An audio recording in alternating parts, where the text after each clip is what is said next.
Je vais vous montrer comment produire facilement de l'électricité avec un alternateur et vous verrez aussi une turbine. Alors, les voir tourner comme vous voyez ici, c'est dans la deuxième partie de la vidéo. D'abord, je vais expliquer un petit peu le principe, simplement. Dans cette vidéo, je vais vous expliquer comment produire de l'électricité très facilement. Et vous allez voir que toutes les centrales électriques, sauf les panneaux solaires, utilisent cette méthode. Alors, il suffit pour vous l'expliquer d'un alternateur. En fait, toutes les centrales possèdent un alternateur plus compliqué que celui-ci. Celui-ci, c'est un alternateur de bicyclette. Alors, il y a une vidéo qui explique cet alternateur, le fonctionnement. La voici. Vous allez voir qu'on peut expliquer simplement le principe d'un alternateur avec ça. Alors, comment ça fonctionne? Alors déjà, avec un alternateur, ici, si on entraîne la rotation du galet ici, on va voir ce qu'il y a à l'intérieur tout à l'heure, on peut produire de l'électricité facilement. Regardez, j'entraîne ici, je tourne, je produis de l'électricité. La lampe brille. Et plus je tourne, plus j'en produis. Voilà. Et comment est constitué un alternateur? En fait, quand vous démontez cet alternateur, vous avez ça qui ressort et on a quoi? Une bobine, un aimant. Vous avez ici le boîtier, la bobine de fil de cuivre et l'aimant ici, vous voyez, c'est un aimant. Et là, ce qu'on appelle le galet. Je remonte l'ensemble très vite pour que vous voyez. Et comme vous le voyez, l'aimant est devant la bobine, tout ça dans le boîtier. Il suffit de faire tourner un aimant devant une bobine pour produire de l'électricité. En fait, c'est un courant alternatif qu'on produit. Très rapidement, je vous montre que si, dans une bobine qui est ici, j'introduis un aimant, on a une rotation dans un sens puis dans l'autre sens du moteur ici. Lorsque je fais varier le champ magnétique, je crée du courant. Vous voyez, le moteur change de sens de rotation. Ici, courant dans un sens, ici, courant dans l'autre sens. Et bien, c'est comme ceci que fonctionne un alternateur. Quand on le fait tourner ici, en fait, il y a 4 pôles nord, 4 pôles sud. On fait varier le champ magnétique et on crée du courant. Et donc, du courant alternatif, du courant qui change de sens. Alors, je vais vous le montrer. Si je relie cet alternateur à un moteur, donc voilà, vous allez voir que comme le courant est alternatif et qui change rapidement de sens, eh bien le moteur il va pas être entraîné. Et si je tourne, on voit il va dans un sens dans l'autre. En fait, il reste sur place parce que en fait c'est du courant alternatif. Si maintenant j'utilise une dynamo, alors attention, l'alternateur de bicyclette, comme ceci, à une époque on appelait ça dynamo. En fait, c'est faux. C'est un alternateur, c'est ça.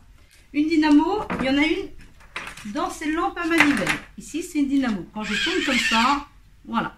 Et je vais vous le montrer parce que elle, si je la relie au moteur, vous allez voir.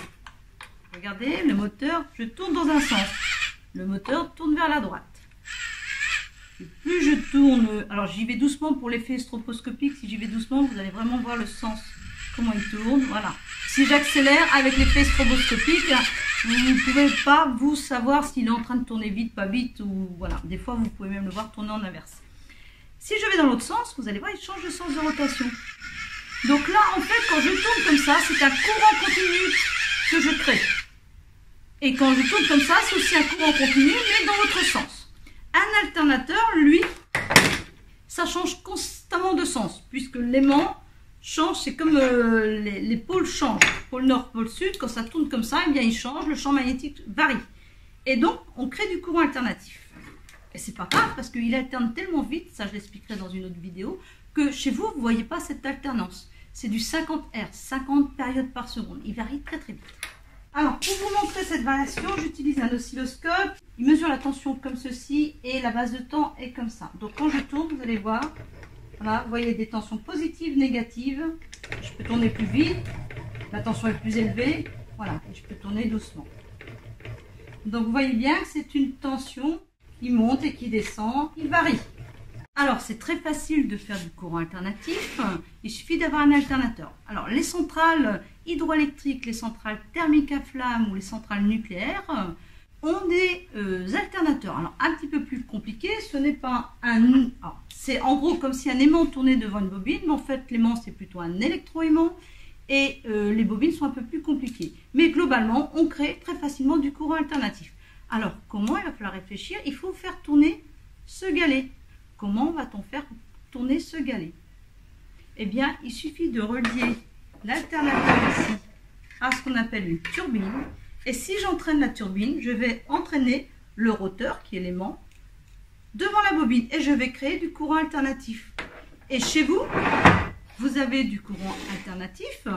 Vous ne voyez pas la lampe s'éteindre et s'allumer parce que ça tourne très vite. Imaginez que ça tourne très vite, on ne la voit pas s'éteindre et s'allumer. Là, je ne tourne pas du 50 Hz. Hein.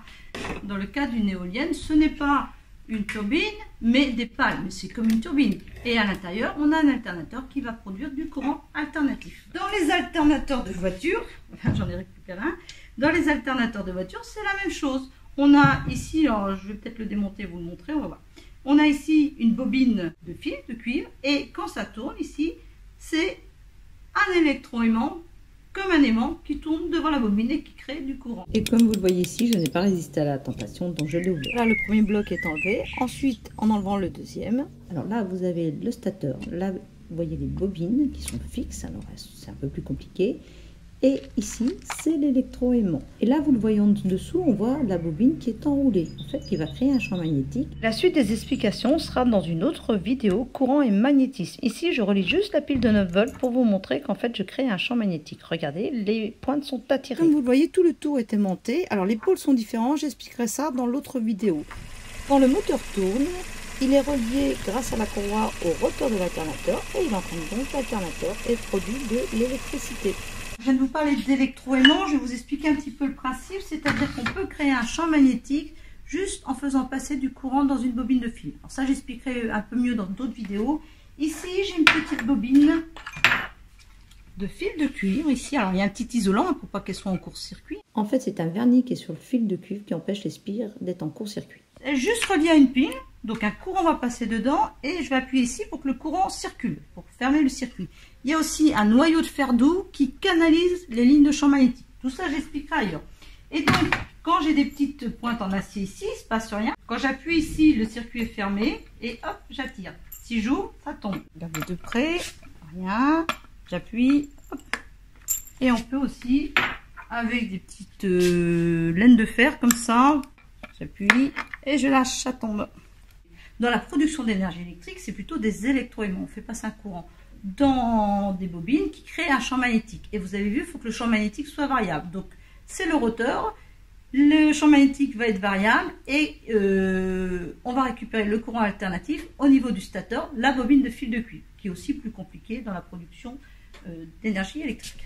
Alors, pour entraîner cet alternateur, vous l'avez vu sur les vélos, les anciens vélos, où là je tourne la roue. Alors il fallait pédaler pour entraîner la roue qui entraînait le galier. Je peux aussi construire un système mécanique comme ça et quand je tourne très vite, voilà, la petite lampe brille. Donc vous voyez, l'alternateur est ici, voilà, il y a un système pour tourner et j'ai relié la sortie de l'alternateur à la lampe. Et donc quand je tourne manuellement comme ceci, je vais entraîner le rotor de l'alternateur. Et je vais donc avoir la production d'électricité. Et évidemment, pour la production d'électricité, on va utiliser autre chose pour faire tourner l'alternateur. Voilà, tout ça c'est mécanique. Alors, une turbine. La turbine, c'est très simple. Je peux aussi la tourner comme ça à la main. Comment va-t-on faire tourner cette turbine? Avec de l'eau liquide qui va entraîner cette turbine. Voilà, ça vous allez le voir dans la vidéo, je vais vous montrer. Soit avec du vent, dans le cas de l'éolienne, on peut faire tourner une éolienne, ça aussi je vais vous montrer. On peut aussi, ce genre de turbine, faire tourner. Voilà.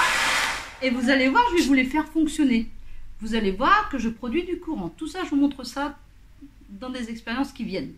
Et sinon, dans les centrales thermiques à flamme ou les centrales nucléaires, ce n'est pas de l'eau liquide ni du vent, hein, c'est de la vapeur d'eau. Et la vapeur d'eau, on l'a avec ce genre de système. Là, on a de la vapeur qui peut faire tourner une turbine. Donc tout ça, je vous montre comment on produit l'électricité. Avec des turbines comme ça, avec des turbines qui ressemblent plutôt à la réalité, hein, dans les centrales, enfin la réalité, c'est pas des cuillères dans la réalité, mais c'est des, on appelle ça des cuillères, c'est des turbines pelletons qui sont en acier, et quand l'eau tombe ici, elle fait tourner la turbine. Ces turbines sont plutôt utilisées pour des barrages de haute chute. Il y a d'autres sortes de turbines. Dans le cas des centrales thermiques à flamme, c'est pas du tout des turbines comme ça, c'est des petites turbines avec des ailettes. Et la vapeur d'eau fait tourner ces turbines. J'ai aussi des petits systèmes pour vous amuser, si vous voulez, où on va les faire fonctionner, on peut se construire. Derrière, il y a un alternateur, on peut construire des petits systèmes comme ça, pour, là, avec du vent, par exemple, les faire tourner. Ces systèmes et bien d'autres seront montrés dans cette vidéo, vous les verrez tourner et il y aura des tutos pour les réaliser. Dans cette vidéo, je ne vais pas détailler toute la production d'électricité. On parlera, j'espère, dans une autre vidéo des barrages hydroélectriques, des centrales thermiques à flamme ou nucléaires, etc. Pour l'instant, je vais vous montrer qu'avec ces trois éléments, vapeur d'eau, eau liquide et le vent, l'air en déplacement, on peut faire tourner une turbine qui va entraîner un alternateur et qui va produire super facilement l'électricité. Et vous l'avez vu, c'est du courant alternatif qu'on produit. Cette turbine, quand elle est reliée à un alternateur, ici c'est un alternateur de bicyclette, donc elle est reliée au galet de l'alternateur. Dans les centrales électriques, elle est reliée au roteur de l'alternateur directement. Quand elle va tourner, elle va entraîner l'alternateur qui va produire de l'énergie électrique.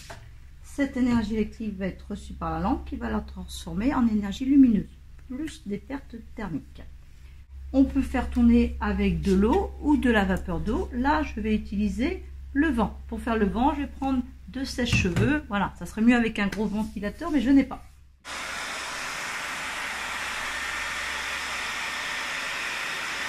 On la voit déjà briller, mais je vais installer ça un petit peu mieux pour que vous voyez mieux.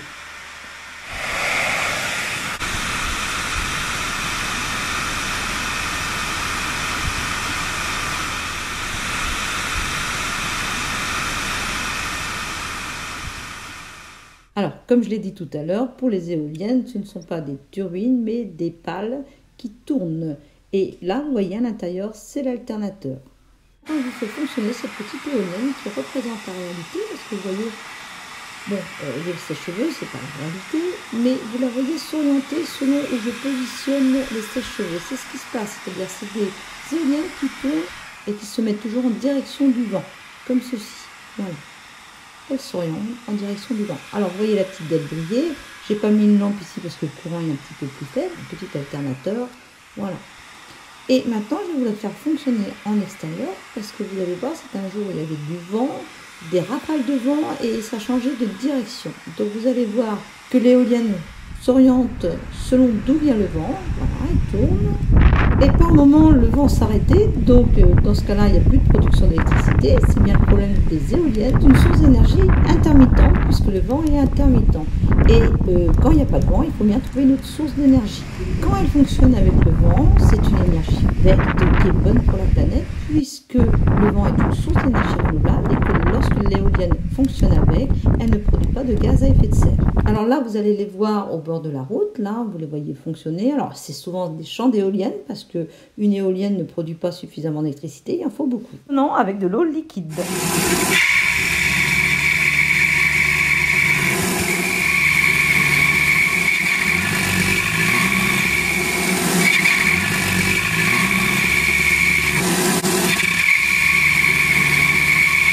Et dans le cas des barrages hydroélectriques, les turbines sont plutôt de cette forme-là. Ce sont des turbines Pelton, comme je vous ai dit. Vous voyez les formes de cuillères. Donc on va faire tourner celle qui ressemble, celle-ci.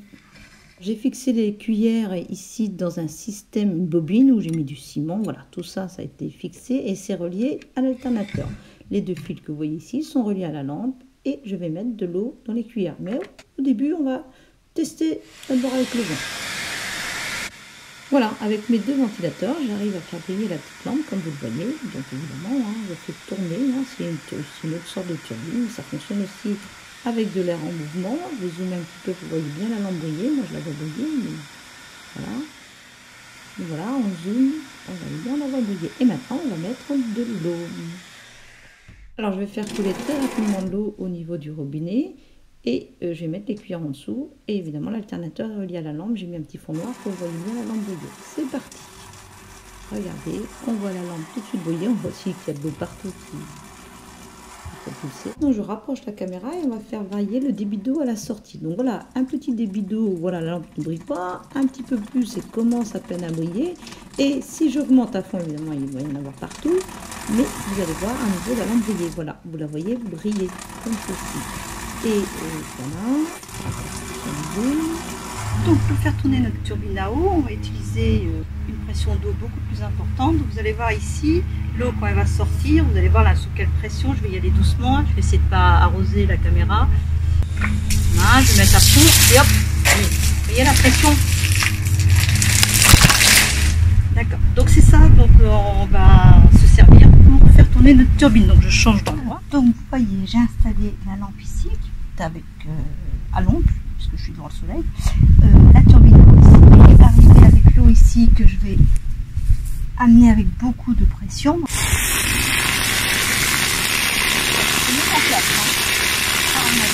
Donc, vous avez vu que la lampe brillait bien. Maintenant, on peut mettre un pistolet. Et je vais pouvoir faire un jet plus fort, puisque ici il y a une réduction de la sortie.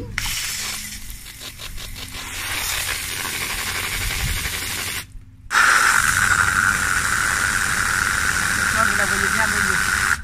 Je réduis la pression en diminuant un petit peu la sortie d'eau. Vous voyez, pour moins, la lampe brille moins. J'accélère. Là, c'est plus fort. Voilà, vous avez vu l'essentiel. Le principe des centrales hydroélectriques sera étudié dans une autre vidéo. Et maintenant, avec de la vapeur d'eau. Donc, je vais utiliser ce système. Attention, les enfants, ne jouez pas avec ça. C'est très dangereux. La température est importante à la sortie. Voilà, j'ai un jet de vapeur d'eau. Alors, attention, la vapeur d'eau est invisible. Là, ce que l'on voit, c'est de la vapeur d'eau qui est liquéfiée. C'est des petites gouttelettes d'eau. Nous allons d'abord utiliser cette turbine. Vous allez voir que le jet de vapeur d'eau la fait tourner. Regardez bien, ça tourne. Et en plus, regardez, ça produit de l'électricité. Dans les centrales thermiques à flamme ou centrales nucléaires, c'est de la vapeur d'eau qui fait tourner une turbine. Et comment on obtient cette vapeur d'eau? Eh bien, on chauffe de l'eau. Alors, dans les thermiques à flamme, c'est la combustion, soit du charbon, du pétrole ou d'un gaz, qui, en libérant de la chaleur, va permettre de chauffer de l'eau, de la faire passer à l'état de vapeur. Et dans les centrales nucléaires, c'est la réaction nucléaire de fission qui permet de libérer suffisamment d'énergie, de chaleur, pour chauffer de l'eau et la vaporiser. Alors, la suite, c'est le même fonctionnement. La différence, c'est que les centrales thermiques à flamme produisent des gaz à effet de serre, le dioxyde de carbone, alors que la centrale nucléaire, non. Vous voyez que quand la pression diminue, la lampe brille moins.